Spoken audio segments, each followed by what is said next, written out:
प्रखर अकादमी presents daily current affairs. शुरुआत करते हैं पहले प्रश्न के साथ। पैरा ओलंपिक 2020 के लिए वर्चुअली खेल मंत्री अनुराग सिंह ठाकुर के द्वारा अब तक के सबसे बड़े भारतीय दल को टोक्यो पैरालंपिक के लिए विदाई दी गई। इस दल में कुल कितने सदस्य शामिल हैं? तो इस दल में कितने सदस्य शामिल हैं? 54। और ये अब तक का सबसे बड़ा दल है जो पैरालंपिक के लिए जा रहा है। अगला प्रश्न है इसके बाद, वर्ल्ड ऑर्गन डोनेशन डे कब मनाया जाता है? तो कब मनाया जाता है ये मनाया जाता है 13 अगस्त को। अगला प्रश्न है, इसरो का GSAT-1 मिशन जो फेल हो गया है, इसे भेजने वाले रॉकेट का नाम क्या था? तो इसे भेजने वाले रॉकेट का नाम था GSLV F10 यानी 10। तो मैं आपको बता दूं, GSLV का फुल फॉर्म होता है जियो सिंक्रोनस लॉन्च व्हीकल। और साथ ही ये कि ये जो मिशन है ये एक अर्थ ऑब्जर्वेशन सैटेलाइट था। ठीक है। अगला प्रश्न है, 7th IBSA या IBSA एकेडमिक फोरम का उद्घाटन किसने किया? तो इसका उद्घाटन किसने किया है? डॉक्टर राजकुमार रंजन सिंह ने, जो कौन है? विदेश राज्य मंत्री। ठीक है, कौन है? विदेश राज्य मंत्री हैं।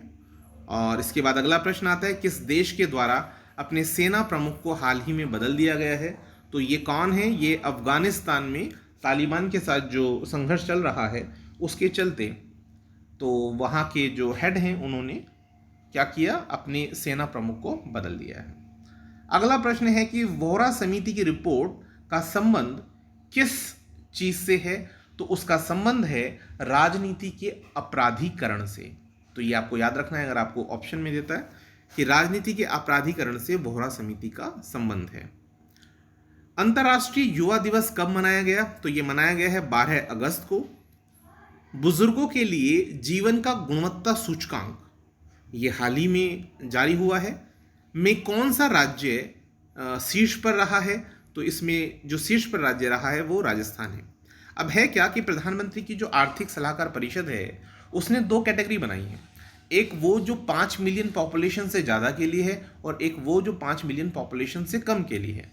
तो 5 मिलियन से ज़्यादा आबादी के लिए राजस्थान शीर्ष पर है, लेकिन अगर आपसे प्रश्न पूछ लिया जाए 5 मिलियन से कम आबादी के लिए तो उत्तर हो जाएगा HP यानी हिमाचल प्रदेश। अगला प्रश्न है, Rama Rao the story of India's from crisis book के लेखक कौन हैं? तो इसके लेखक हैं जयदीप हार्दिकर। अगला प्रश्न है, वृद्धजनों के लिए जीवन की गुणवत्ता सूचकांक से रिलेटेड ये है कि ये जारी किसने किया? तो मैं बता दूं कि प्रधानमंत्री की जो आर्थिक सलाहकार परिषद है उसके अध्यक्ष डॉक्टर विवेक ओबराय, इन्होंने इसको लॉन्च किया। और ये जो इंडेक्स है इसमें राजस्थान और हिमाचल प्रदेश के बारे में आपको ऑलरेडी बता चुका हूँ।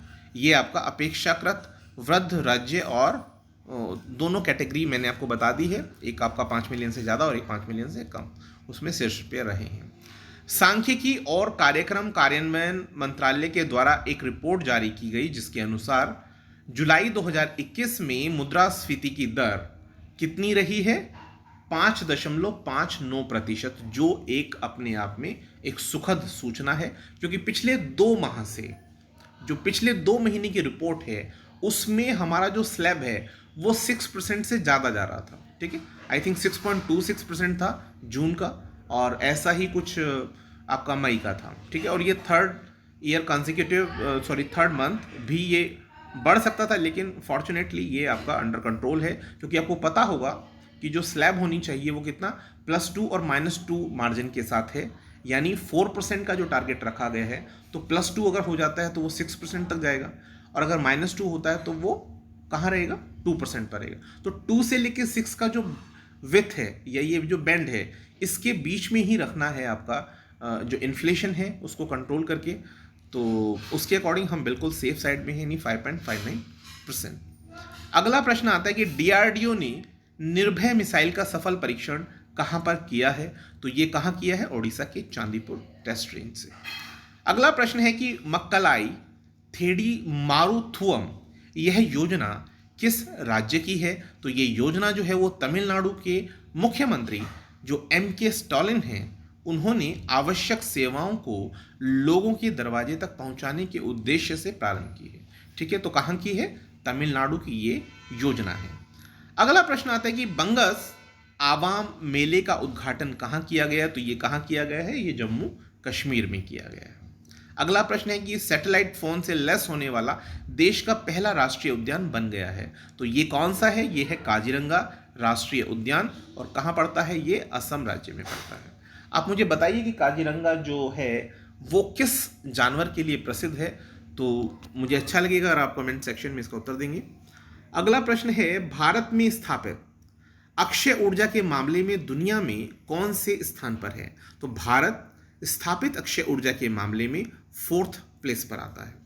अगला प्रश्न है कि किस देश की सरकार ने डिजिटल वैक्सीन पासपोर्ट लॉन्च करने की घोषणा की है? ये कहाँ पर है? किसने की है? कनाडा ने। तो इसको थोड़ा सा समझने की जरूरत है कि एक ऐसा ऑनलाइन डिजिटल पासपोर्ट है जिस पे पूरा डिटेल होगा कि आपने वैक्सीनेशन कराया है या नहीं कराया है, और कराया है तो कब कराया है, तो ये पूरा डिटेल उस पर होता है। यानी जब आप सफ़र कर रहे हैं तो आपकी पूरी डिटेल ऑनलाइन चेक की जा सकती है। चलिए अगले प्रश्न पर आता है, किस राज्य में 100 मेगावाट की सौर ऊर्जा परियोजना को TPREL यानी कि Tata power renewable energy limited ने प्रारंभ की है? तो ये कहां पर है? गुजरात में। अगला प्रश्न है किस राज्य सरकार ने EFIR को प्रारंभ किया? तो इसे प्रारंभ करने वाला जो प्रदेश है वो कौन सा है? मध्य प्रदेश सरकार। बाघ हाथी गणना अनुमान प्रोटोकॉल किसके द्वारा जारी किया गया है? तो ये किसके द्वारा जारी किया गया? भूपेंद्र यादव। आप मुझे बताएंगे कि भूपेंद्र यादव कौन है? अगला प्रश्न है NPPA का मतलब होता है नेशनल फार्मास्यूटिकल प्राइस अथॉरिटी। तो उसके जो नए अध्यक्ष बने हैं वो कौन बने हैं? तो उसके नए अध्यक्ष बने कमलेश कुमार पंत। कौन बने हैं? कमलेश कुमार पंत। डूरंड कप 2021 का 130th जो एडिशन है, संस्करण, तो वो 5 सितंबर से लेकर 3 अक्टूबर 2021 तक होना है। लेकिन आपको बताना है कि वो कहाँ होगा। तो वो कहाँ होगा?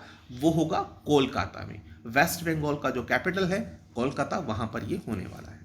अगला प्रश्न आता है कि किस बैंक ने हाल ही में AWS की सेवा को या उसको उसके साथ समझौता किया है? तो किसके साथ समझौता किया है? AWS पहले आपको समझना होगा अमेजॉन वेब सर्विसेज है, और ये किस बैंक ने किया है? RBL ने। अगला प्रश्न है कृषि तकनीकी परियोजना पर एक जॉइंट रिसर्च के लिए इफ्को सबको पता हुआ, इफ्को ने किस IIT के साथ हाल ही में समझौता किया? तो किसके साथ किया है? IIT दिल्ली के साथ। अगला प्रश्न है कि कैबिनेट सचिवालय के सुरक्षा सचिव के रूप में किसे नियुक्ति दी गई है? तो ये दी गई है सुधीर कुमार जी को। किसको दी गई है? सुधीर कुमार। अगला प्रश्न है कि पहले हिमालयी फिल्म महोत्सव की मेजबानी कौन सा राज्य या केंद्र शासित प्रदेश करेगा? तो इसका उत्तर हो जाता है लद्दाख। क्वाड आपको पता होगा, देशों की जो नौसेनाएं हैं उनके द्वारा मालाबार एक्सरसाइज कहां पर आयोजित होनी है? तो ये कहां पर होगी? कोस्ट ऑफ गुआम पे। ठीक है, गुआम के तट पर। अगला प्रश्न है कि मणिपुर के राज्यपाल का कार्यभार अभी किसने संभाला है? तो ये संभाला है गंगा प्रसाद जी ने। अगला प्रश्न है इसके बाद नेक्स्ट क्वेश्चन आता है कि हाल ही में जारी एक रिपोर्ट के अनुसार 2020 का सबसे प्रदूषित देश कौन सा था? तो ये था आपका बांग्लादेश। दूसरे नंबर पर कौन सा आता है? पाकिस्तान। थर्ड नंबर पे भारत। अगला क्वेश्चन आता है the handbook for the electric vehicle charging infrastructure implementation किसने जारी किया? तो ये नीति आयोग ने किया है। नीति आयोग का पता ही हो आपको, योजना आयोग के प्लेस पर यह डेवलप हुआ था, उसी का परिवर्तित रूप है। फर्स्ट वाटर प्लस सिटी कौन सा जो शहर है वो घोषित किया गया? तो ये है आपका इंदौर, जो मध्य प्रदेश में पड़ता है। और जो वाटर प्लस सिटी है उसका कुछ क्राइटेरिया है। क्राइटेरिया कुछ इस तरह से है कि जो आप वाटर का ट्रीटमेंट करके, मतलब जो आपका ऐसा वाटर है जो गंदा वाटर है उसको ट्रीटमेंट करके आप यूज़ करते हैं, या जो आपके नदियाँ हैं या ऐसे सोर्सेज हैं वहाँ तक गंदगी को पहले ट्रीटमेंट करके उसके बाद ही जाने देते हैं, नदियों में इंट्रोड्यूस करते हैं या उन्हें जाने से रोकते हैं। तो इस तरह के कुछ क्राइटेरियाज हैं जिसके बेसिस पर वाटर प्लस सिटी के रूप में इंदौर घोषित किया गया है। अगला प्रश्न है किस राज्य के द्वारा चोल राजा की जयंती मनाई जाएगी? तो ये तो बिल्कुल ही क्लियर क्वेश्चन है। तो चोल राजा की जयंती कौन मनाएंगे? तमिलनाडु राज्य के द्वारा मनाई जाएगी। अगला प्रश्न है न्यूज़ ब्रॉडकास्टर एसोसिएशन का नाम बदलकर रखा गया है। तो ये क्या रखा गया है? News broadcasters and digital association. Next question आता है कि जो प्रूफ ऐप है ये किसके द्वारा लॉन्च किया गया? तो ये लॉन्च किया जा रहा है किसके द्वारा? जम्मू कश्मीर के द्वारा। Thanks a lot for watching this video. Have a good night.